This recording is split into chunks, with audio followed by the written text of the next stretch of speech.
Can I get a moment of your time? All right. Bankhead, I see you, partner. From the interviews to the news to your favorite tunes, you cannot lose when you're tuned into Straight Out the Trunk Radio. Hit me, From the interviews to the news, what's your favorite tune? Straight out the trunk, they got what you want now. Get your body to go to sleep, and when you brush your teeth, when you first wake up, turn your radio on. Straight out the trunk now. Straight out the trunk. You are now listening to Straight Out the Trunk. Put your seat back, turn your radio up. It's Straight Out the Trunk. You are now tuned in and you're rocking with the best. Straight Out the Trunk. Everybody tuned in, let me hear you say Straight Out the Trunk. Straight Out the Trunk. Straight Out the Trunk. Straight Out the Trunk. Straight Out the Trunk. Straight Out the Trunk. Straight out the trunk. Straight out the trunk. Straight out the trunk. Anybody but a dead body. Here we go. What it do? It's your boy Bankhead, the name, Straight Out Trunk Radio. Got another dope-ass interview with another dope-ass individual. We have pretty awesome lit music in the motherfucking house. My man P.A.L.M in the motherfucking house. What it do, sir? What's good, Bankhead? How you feeling? Doing, man? All good, man. You one of my favorite guys, so you know I had to pull up on you for the one time. Hey, welcome to Straight Out Trunk headquarters. You dig? You feel me? Appreciate it, man. Got our own spot now, and so you have been moving and grooving throughout this city, man. I feel like you like a pop up yourself, you know. Appreciate that. You got to. I've been doing this for the last 10 plus years, so. For the record, for those of you who know LA and who have done content with myself, next door is Morris Media, where Thickness Protection Program and Palmcast are recorded. Just FYI, you know. Hey, shout out Morris Media. Shout out Morris Media. Hi, Felicia. What up, Poetis? Shout out to well, how did that Thickness program come about? Okay. This is love this story. Okay, so it is December 2021, that fateful night.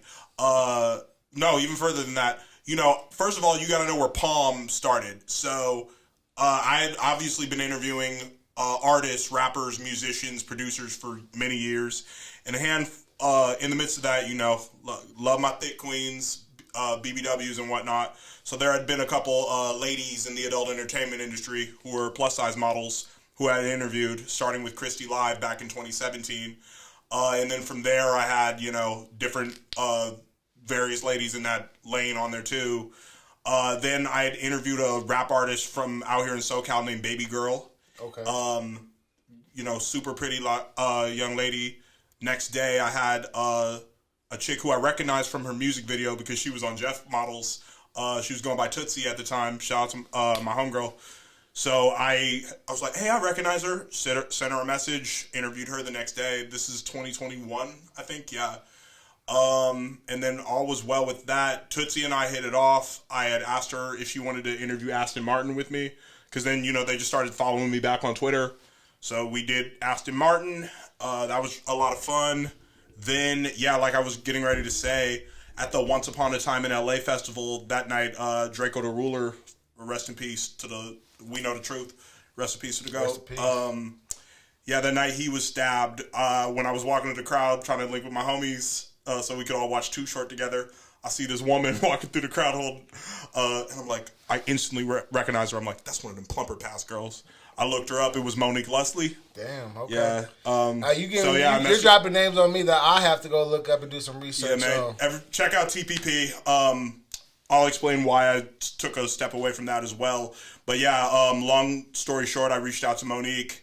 And this is right after I'd interviewed Ray Wright, you know, from OPM and from Warm Brew here next door. I'd interviewed him in March of 2022. And then I sent Monique the message. I was like, hey, you know, I'm Dylan. I mostly interview musicians, but I have had a couple BBW porn stars on here before. Would you like to do an interview? She's like, yeah, for sure. That sounds like fun. Can I bring Chanel Barbie? And I'm like, hell yeah, because I wanted a female co-host on that one as well. So she brought her over, and it was super fun. That's one of my favorite interviews I've ever done till this day. Basically, you know, I was just being myself. It was just a lot of fun. And then I started getting a lot of follow backs from people in the industry. And yeah. Where does love come from, though, dog? It has to come from like an early age of like you knowing these. Like, were you a big porn star, man? Like, you know, back in the day growing up, did you know like a lot of porn stars like names? Did you have a lot of DVDs growing up? No. Dude, it's so funny you said DVDs. You know, because that's what Senior year in college, there was a nigga in my dorm. I was an RA, but this cat in my dorm was like, yo, man, I got this box. I had this storage unit from this extra money I had. When whoop-de-whoop, I got this box, and I can't bring myself to open it. Do you want it? I'm like, what the fuck you got in that box? Open it. There's like mad pornos of like BBW stuff. I couldn't even believe it. So I guess that's what got me into that. I don't know.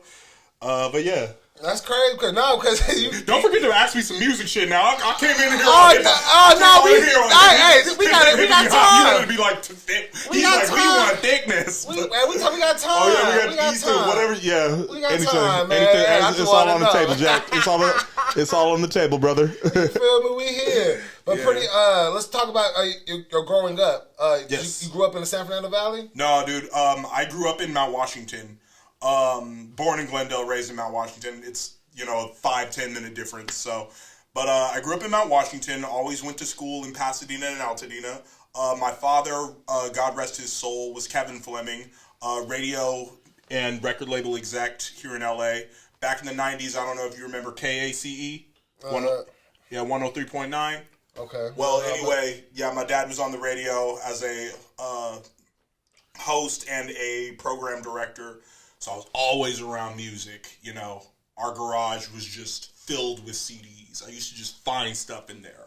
I'm talking like alphabetized too, like 50 Cent, E40, NERD.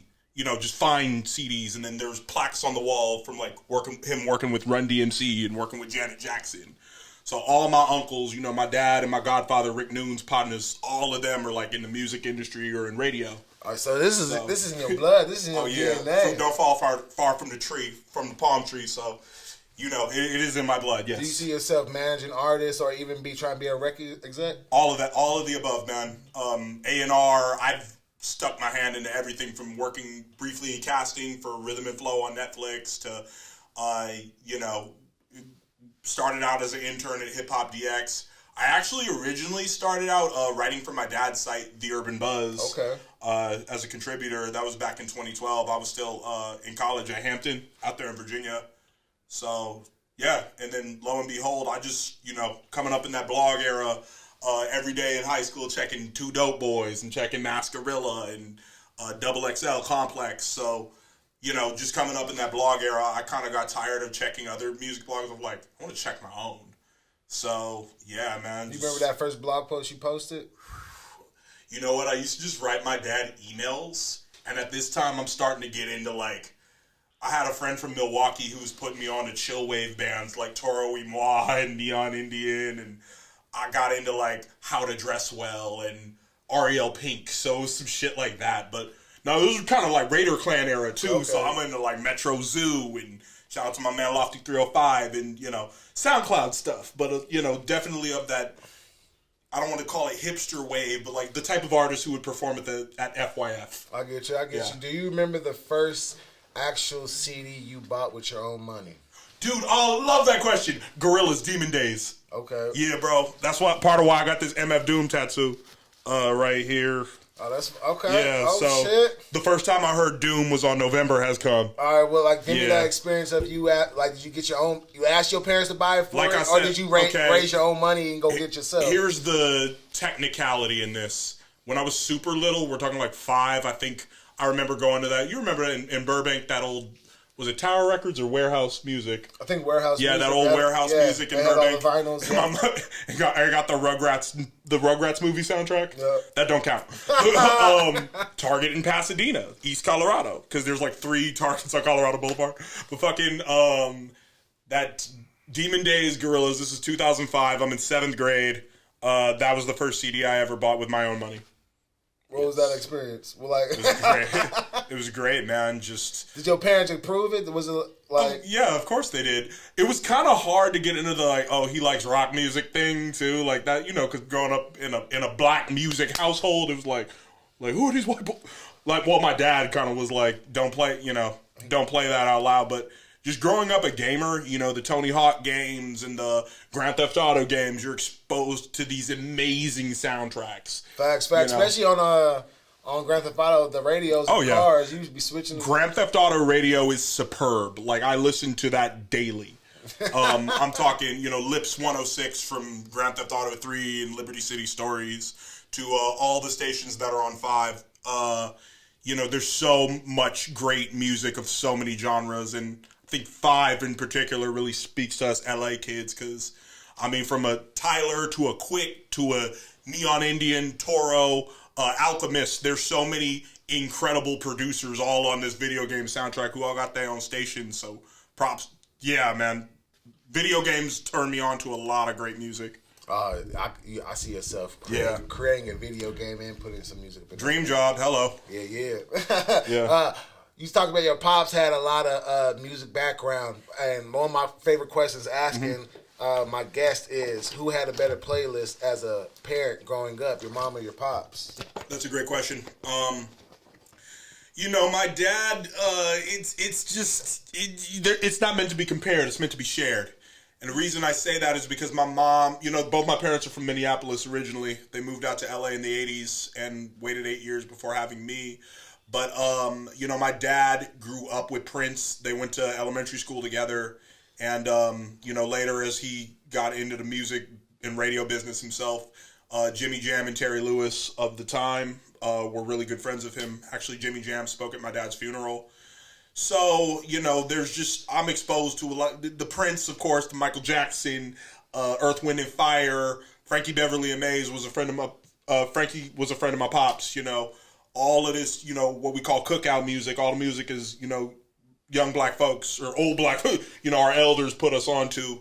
I'm with all of that. But my mom, she like Led Zeppelin. She like Flying Lotus. She likes classical music. She like Ice Cube, and she let me, my mom was buying me the Rhyme Sayers t-shirts and things like that. My mom listened to Brother Ali too, and, me and my mom enjoy music together still to this day. We like Gorillaz too, we watched that live special together way back when, so yeah. All right, man. Hey, now you're an interesting cat. You have a lot of energy, and right now I'm learning, like, your music knowledge is out this world. You feel me? Right. Yeah. Sometimes I have. I'm learning now just while you just speaking. To be honest, so thank you, man. Like growing up, I was into music, but I only was into music to play sports or for video games. You feel me? I wasn't around music like that. My family was into church and sports. You feel me? I was nothing but sports. Basically, so growing up, like, music was slowly introduced to me. So now getting this shit knowledge from you, dog. Yeah. You feel me? You around it. You went to sleep on crates. It felt like kids who grow up in the 90s. You got to remember, video games is some of the first art we see. So that Crash Bandicoot and that's Mario 64 and that Spyro and flying around Sonic, in those worlds. Yeah. Sonic, exactly. Mortal Kombat, all Tekken. of these things, these worlds really mean something to us. So going back to just even sometimes when I'm at home working and I'm editing on my iPad, what I like to do is, like, on my big ass Samsung TV, I like to just YouTube like an old video game and put it on mute so I can just work and then look up and then just feel the nostalgia. So yeah, like, video games definitely mean a lot to me, and just from an artistic and cultural standpoint too. I fucks with that. Do you fuck with the GoldenEye pause beat? You know what? Who sampled that? I can't. Can you hum it or some shit? Because, like, I can't quite. Oh yeah, look that. Because I actually never owned. Disclaimer: I never owned an N64. I played emulators. I cousin's house this, friend's house that, but I never, like, owned one. So, what's your favorite console? Ooh, of all time, Dreamcast. Or I hated Dreamcast. How dare you? Well, this was a great interview. See you later, man. I hated Dreamcast, dog. Like, I just didn't fuck with the controller. Yeah, or Gamecast or GameCube. Gamecast.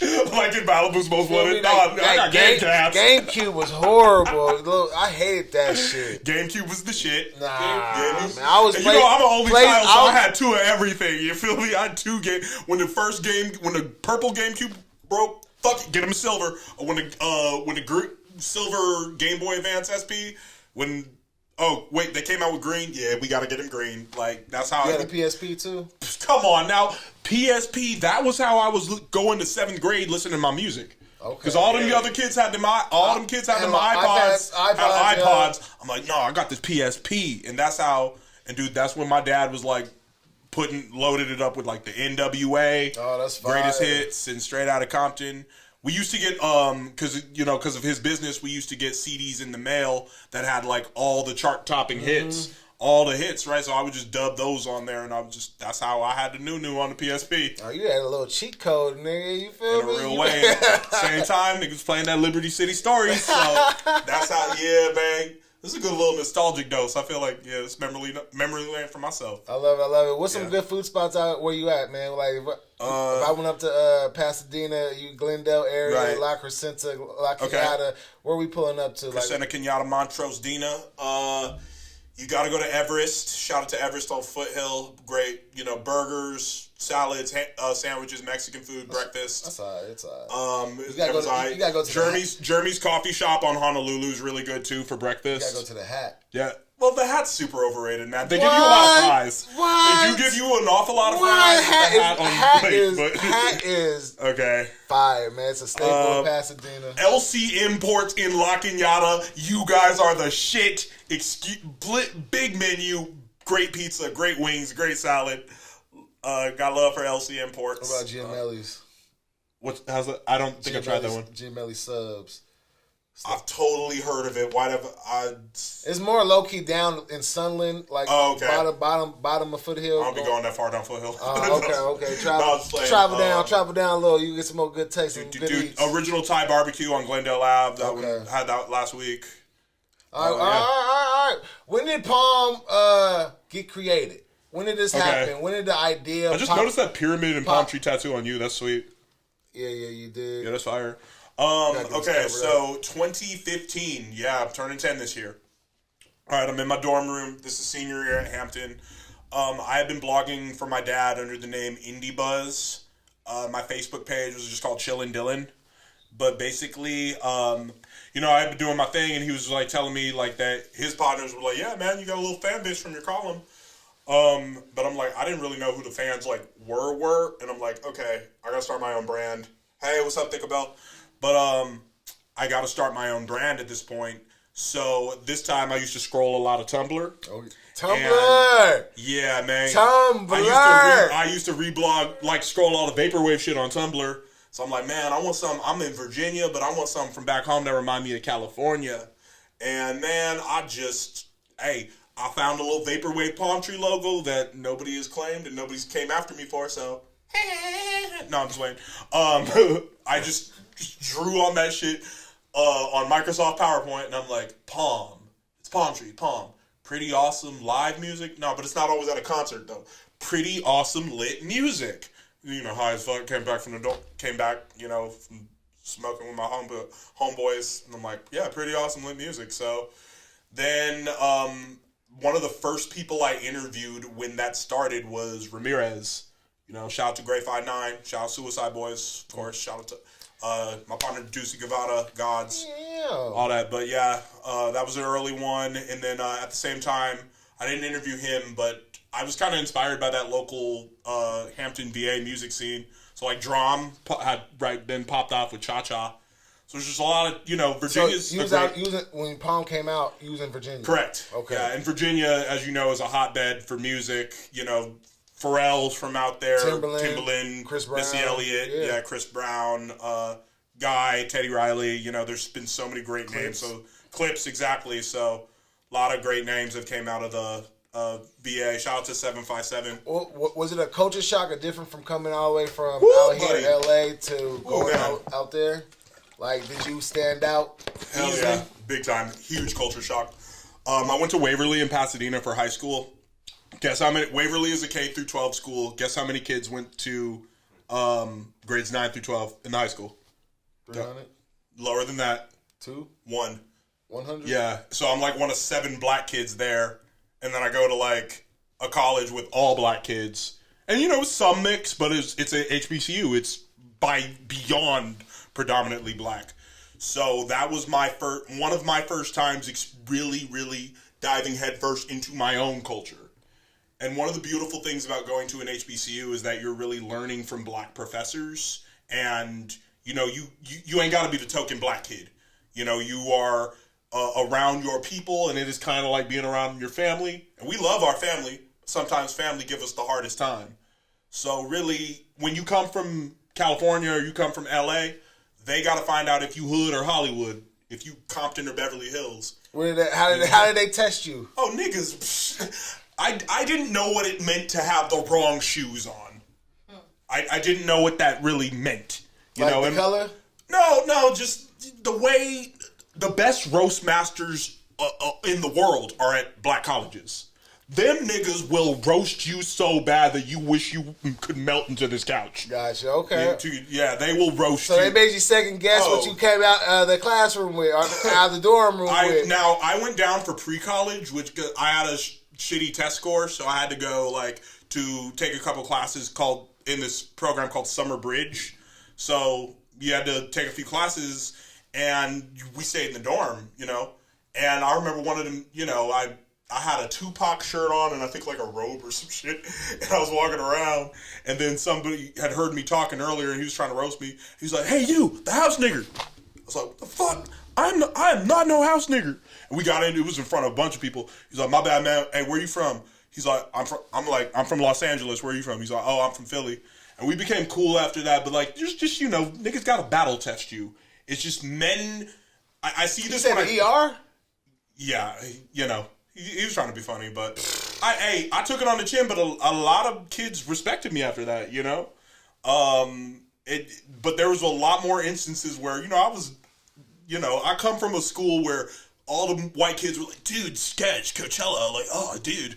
And while I got appreciation for the fact that they were into going to music festivals and they were, the movie Project X, which came out the following year, was based on South Pasadena. So it's based on my local area, So I came from suburbia, basically, and then go to a black college. And, I'm taking, my music. I didn't really know us as well. I just knew hip-hop. So being in that part of the country, Wale was popping at the time. So I already was very familiar with his music. So being around him, DMV, Hampton is a melting pot of kids from all around the country and people all over the world. But you got them DC, DMV, New Yorkers, Jersey, Philly, people from down south, Did you put them on some LA music? Oh, yeah, most definitely. And that was when OF was popping, man. Tyler, the Creator, is my favorite artist of all time. Okay. That was right when I think Goblin had dropped the year before. Yeah, I remember going to Best Buy to get that Goblin when it dropped in high school. But yeah, Odd Future was on the rise, and that was when they was yelling Free Earl. I think there's a guy named Juan, who's an Odd Future affiliate, who also went to Hampton. He might have been gone already, or he went at the time. But there's Odd Future was on the rise, as well as ASAP, as well as Mac Miller. So this was a great time to be into internet hip hop as well. Thank you, Bass God, as well as Lil B. I remember. I remember that era. Yeah, remember that Lil B Bass God era on Twitter? Yeah, it was heavy. It was you guys have the battery?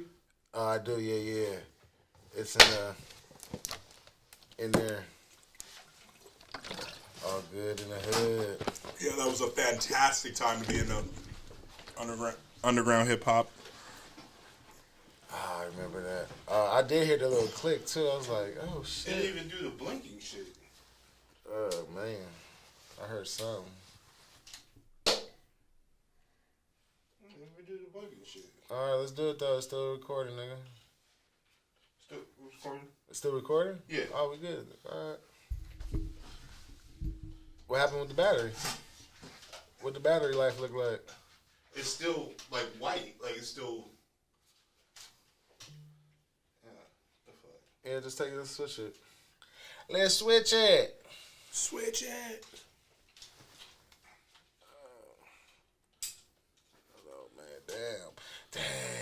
I remember it was a great time when ASAP Rocky and the ASAP Mob was coming. I be that pretty motherfucker. That shit was amazing. Even the rise of ASAP Ferg. Yeah, Joey Badass. Yeah, Pro Era. Yeah. That whole Live Love ASAP tape, and then Lords Never Worry. Trap Lords. Trap Lord, yeah. King of New York with these underground killers. Here we go. Nigga, bath salts with Flatbush Zombies. That song was crazy. 3, 2. Yeah. Yeah. Back to that blog era. But getting back to this blog era, which we never left. Rest in peace, Sinful to P. ASAP Mob, like we were just talking about. Yeah, Mob. Pro Air. Pro Era. Fire. Metro Zoo from Miami, of course. Rest in peace, Mac Miller. Mac Miller just dropped another. Balloonerism. Another Postmaster's tape. That shit fire. We, on my new show, Sold Our Souls, with my friends Justin and Chloe, we discussed balloonerism a little bit. So, yeah, how did you feel about balloonerism? I listened to it one time, but it was like driving. Yeah. It's cool. I like it. I like it. I like it. I like it. I got I can't rename any of the songs. I'm appreciative I gotta listen to it again. Rick's Piano was my favorite, but I'm appreciative of posthumous albums are kind of hard to put your finger on. But it's like I'm appreciative of the fact it's like, okay, we get it. You're growing into from a rapper to a musician. Like, it's just like, I'm almost mad at him. It's just like, bro, you were so obsessed with drugs and getting high, and that's the reason you're not here anymore. Yeah. You know what I like? Glad you say you hate albums that drop after people die. I don't hate them. It's just like, I do. I hate them, especially when it's a gangster drill trap rapper that talk about killing and he died from getting shot. Yeah, like, and they put out music like, I'm gonna shoot you. I'm like, no, you're not. I was a huge Peep fan. We had met a couple times. He followed me on Twitter, and I could still almost shed a tear over his life and legacy because that kid was a real rock star, straight up. Yeah, too young. Too young, man. Just like Juice WRLD. Yeah, just like Juice. I'm glad I got to see Juice WRLD. I still got videos of Juice WRLD, Draco the Ruler, and XXX performing on my phone. Yeah, XXX and Draco were both at Nova. You should drop those. You should drop those clips, drop those videos, man. No, okay, yeah. I should drop that shit. With your pops being in the industry and you starting your brand, like, did you ever go to him for like alley oops and assists? Always, dude. And honestly, I'll take the time to just open up about that. Like, that's part of the reason I'd been quiet, in the last year. I'm kind of still gathering myself. I'm still very much grieving. My mom and I are in grief group every Tuesday. I'm in therapy every other week. I've had I ain't afraid to show it, bro. I have struggled with, wanting to build, wanting to create, and being on social media, especially as a journalist, when your job is to tell other people's stories and you're figuring out your own, and it's like, I'm left behind with this legacy, so it's been interesting trying to get back on my feet and, trying to road map, where do we go from here? But God has been good. God has been merciful. I have been blessed with wonderful opportunities to meet people and fellowship with guys like you and Vonnie Ocho, and so many people have been, a shoulder throughout this last year and a half without Kev here. That's like, as well as so many of his friends, in the industry, and so many of his partners from Clark, Atlanta. So, it's been a journey, in grief. I'm sorry, I'm totally like whoop-de-whoop on the question. Yeah, it's Do you feel like there's a... But in the house, we always were playing. When news would happen, he would always be glued to the TV, glued to the laptop. That was Kev. Always knowing the shit backwards and forwards. That was my dad, for sure. Do you feel like there's a pressure on you now to keep that legacy alive? Bankhead, you're going there. Yes and no. Yes and no. You want to sit down? Yes and no. Yes and no. No, I go there in a good way, bro. Usually, you know how it is with us. Is usually check out my new music. When am I gonna get my interview? Facts, when are you gonna pull up to our show? But like, now you're asking what I think about. It's. Say the question one more time. My bad. Do you feel like is there pressure now since to keep his legacy alive, or just the legacy of the name alive? Yes and no. Yes and no. It's like, hey, I'm Robin. I could never be Batman. And it's there is no Robin without Batman. But shit, Robin got to do his thing and develop into who he gonna be. So rather than keep the legacy alive, it's like the ball in my hands. What am I gonna do? Am I gonna go through the legs? Am I gonna do the layup? Am I gonna shoot a three? Either way, I got to make it. And that's how it is. Okay. All right, we're going to get off that subject, you feel me? I don't want niggas tearing up real quick and shit. Hey, man, I am a black man. I'm not afraid to show my emotional intelligence. I'm not afraid to be vulnerable. I'm comfortable in my own skin. All is well. You know, even if I get a little worked up and excited, man, I'm just having a... This ain't even no interview. This is a conversation with friends. Facts. Yeah. We just had those fires in Pasadena and Palisades and Altadena, and you did have to evacuate. Yeah. Can you talk about real quick that whole experience of like, was it fire so close to you where you had only a couple of minutes to grab some shit and leave? Like, was your house affected by any of it? Can you talk about this? Thank God I have a home to come home to. Blessings to that. Like, my mom and I live in, in Glendale, Crescenta Cunada area.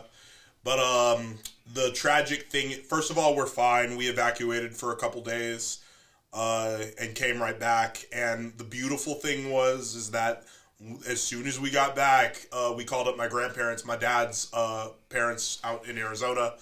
And, we were like, oh, yeah, if Kev was here, he wouldn't let nothing happen to this big screen TV. And the minute my mom said that to my grandma, the TV popped back on. Damn. And it was like, Pops was listening. I was like, Dad! Yeah, so it popped back on, and the power had been out for a couple days, so that was like this crazy moment. But the tragic thing for people I know is that, like, I went to St. Mark's in Altadena, and that's where my mom teaches art at. And unfortunately, the school burnt down, except for a couple buildings. So we know a lot of families. I have many good friends who lost homes. Many. So I'm Altadena strong, praying for everybody. I'm here. I'm a shoulder. Let me be of action. Call me when you need me, type stuff. So I know a lot of people who lost homes, man. It's very unfortunate. But I know we gonna bounce back. The question is how and when, not if. Facts. That's true. And shout out all the first responders once again. Yeah. All the donation centers, everybody that's putting their time and efforts in giving back. Wait, were you affected by the fires too? No. Yeah. A lot of smoke, but not really affected. Like there was coming down from Santa Clarita, that fire over there, the Glen Hill fire, but it didn't come to our mountain. Right. Like so, but we're good. I was in Silmar Lakeview Terrace. Like we was really in the middle from the Palisades fire and the Altadena fire, and it looked like an Oreo. You feel me? It looked like an Oreo, like dark black, and then you look at my sky, it's just nothing but just white clouds. It was it was so weird. Yeah. But it looked like it was closing in on us though. No, it was crazy though, because like after we got off our Zoom call on that Tuesday, my mom was like, "We need to start packing." So I just threw some. I didn't know, do you pack a little? Do you pack a lot? I'm just filling fucking suitcases up with t-shirts. I got way too many clothes. I'm just throwing shit in bags. I don't think I would do. I don't think I would do suitcases. I think I would do trash bags.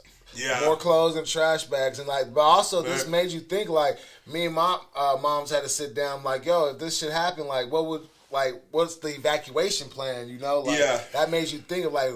What are we grabbing? Exactly. Like you have to make sure you grab your passports, your social security numbers, your birth certificates. Exactly. You feel me?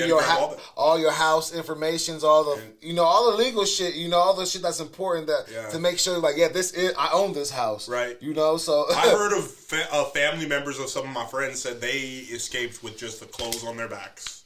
God bless them. And God bless them, but.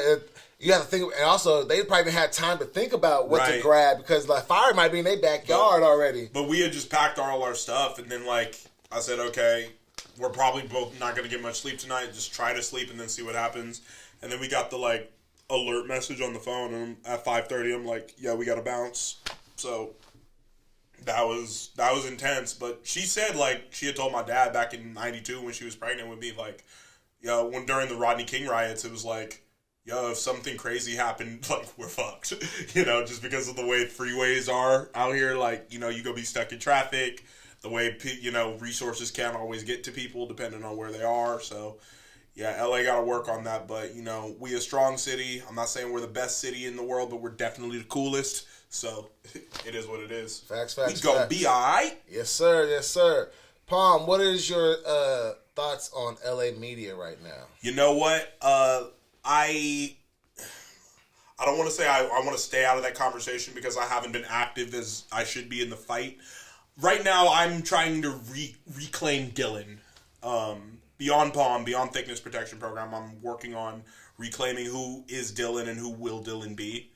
Now, as far as LA media, we are diverse, we are strong, thanks to cats like you and Dijon Paul and Fig Community World, and I could name so many fantastic outlets, Eargasm Media, who I'm always, all these different folks who I'm tapped in with.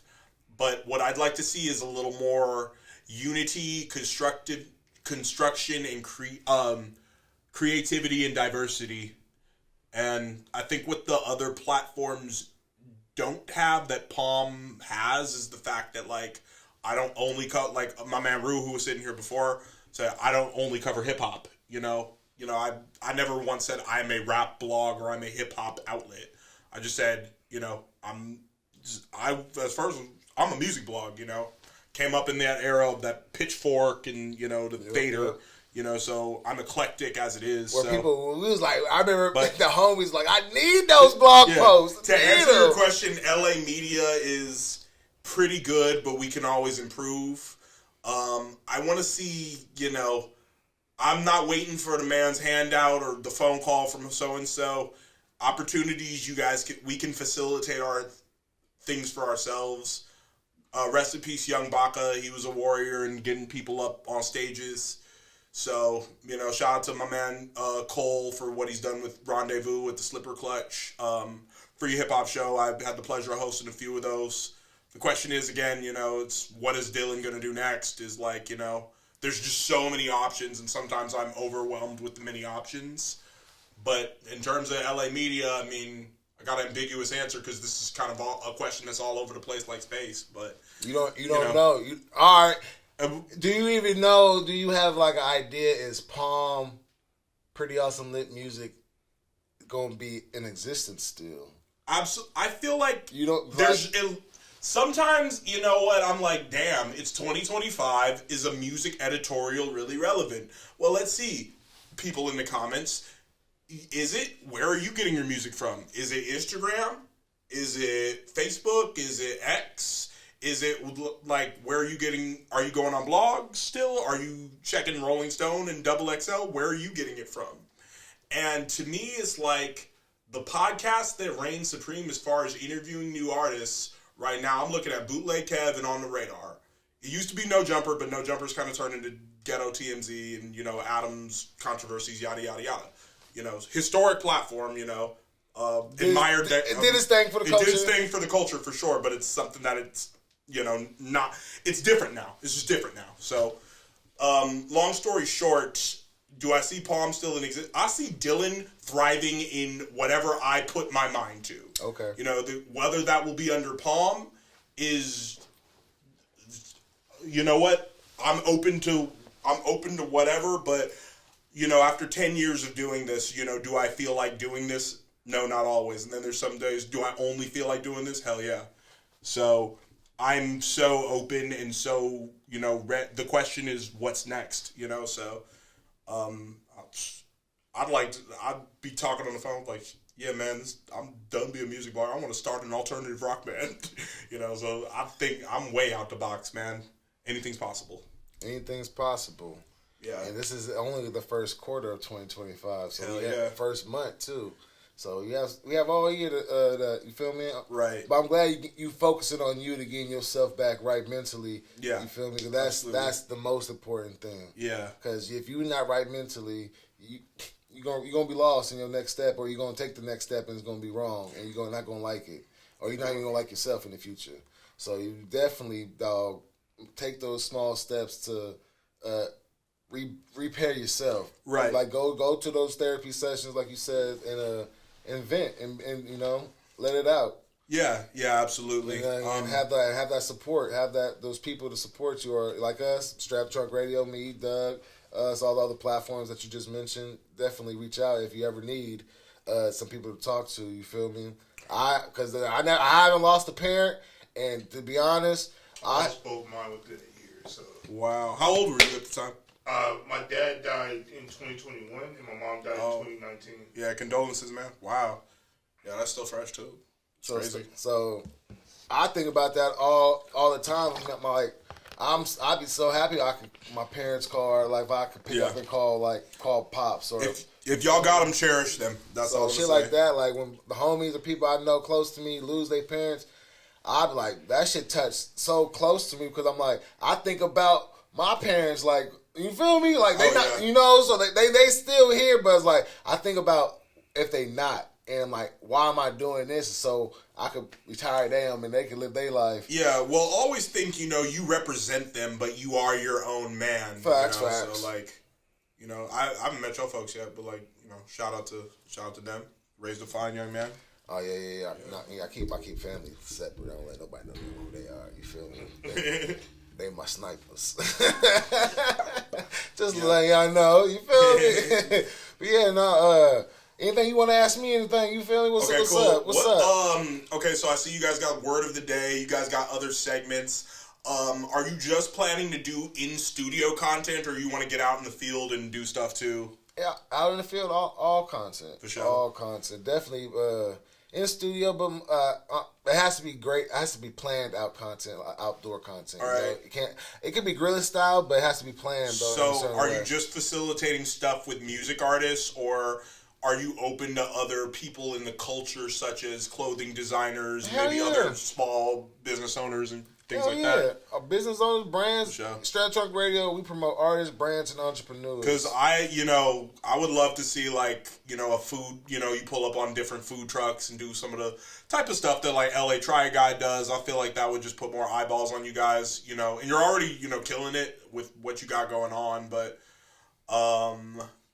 what do you guys want to do this year? What's so crazy, dog, is sometimes I be feeling like I be doing shit so early, and like 2 years later, it'll be popping. You have a radio station, right? Huh? You have a station, right?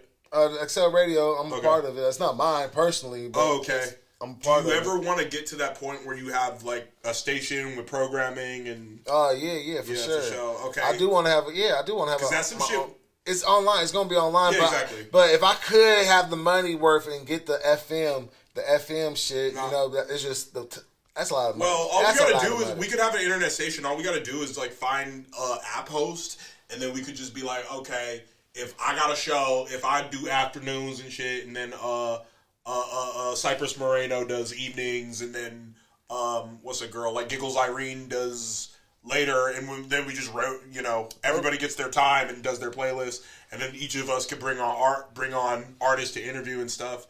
I think that would be really dope. And then all we got to do is, go to these food trucks and go to these, business owners and go to niggas like Bonnie and stuff, and be like, hey, you got a brand, you got a product, hey, you want to advertise with us, whoop-de-whoop, and then just... No, that's facts. Yeah, so... I haven't really looked into it, but that is an idea of... Free game on y'all. I thought of doing a online radio station, because I've been at Accelerated Radio for 10 plus years, and Kevin Nash from KJLH owned that, so he put me on game. He's my mentor, you feel me? So I've been learning from him for the last 10 plus years. That's good, man. And it's internet radio. See, with cats our age, you don't really hear about like, oh, I've been with this company for the last 10 plus years. I feel like he taught me the game, you feel me? Like, I got into this whole thing because I was like, I can't rap. All my homies rap. I need something to do. I need to promote these motherfuckers. Right. You feel me? So right. And I was like, I was at one point I was people's manager. You feel me? I was booking everything. I'm gonna be super real with you. It's like for me, I really, after all I've done behind the scenes, it's like I do always think about like what would it be like to get into this at the artist level. But at the same time, it's like one time I turned on a mic just like this in my room and plugged with the computer, loaded up a program, and it was like I was petrified. And I've been doing music reviews and doing my thing for years at that point. It's not that I can't rap. But I just get too in my head. Like too in my head. Like exactly. my words have to. My words gonna have to mean something. Right. Like I'm not about to just freestyle and say some bullshit. Like my shit has to actually line up and add in. Yeah. And if I'm coming I did some verses, don't get me wrong. Yeah. Like Barney Ocho will tell you, I got a tape coming out still. You feel me? It's called Kool-Aid and Ass Cheeks. Yeah. Coming out real fucking soon. I always thought my first drop would be called "Late to the Party," just because like I waited like years to do the shit. Late to the party, but ask anybody in the valley, nigga. They gonna be like, Bankhead got a mixtape coming out, Kool-Aid and Ass Cheeks. They gonna be like, yeah. They gonna be like, have you heard any songs? They gonna be like, no. No. You feel me? But it's coming out. I mean, I just feel like it would be on some fly shit if a nigga just popped out like, yeah, bro, I make grunge music. And like still marketed to the set. All you who listen to Draco, Renbull, Stink Team, Ralphie, just give it. Hey man, yeah man, I sound like a nigga sound like Sublime and Nirvana, but you gonna fuck with it, you know? I call it plain clothes punk is what I call it. What? Plain clothes punk. Plain clothes punk. Like, I'm sure looking like a regular nigga, like be. Spit that. Yeah, that's funny. What was the video of the white dude being like, "Tonight will be the night that I will fall for it"? Oh yeah, that sound. Yeah, that's the sound. Yeah. But now for this year, 2025, we really getting this space. This is a new space I acquired. You feel me? Invested in, and just really using it to its max, getting the most talent out of it in it. Guest here, big guests, little guests, big brands, little brands. Big entrepreneurs, little entrepreneurs. Nice. Be able to. I'm going to fuck the bullshit. I'm going to be producing more podcasts for other people. So people that want to do podcasts, dope. They'll be able to come here, Straight Out Trunk Radio, and get their podcast on. You feel me? Yeah, I would love to see. Let's do a networking mixer for like all of the, from a you guys to a China Williams to a Giggles Irene to a everybody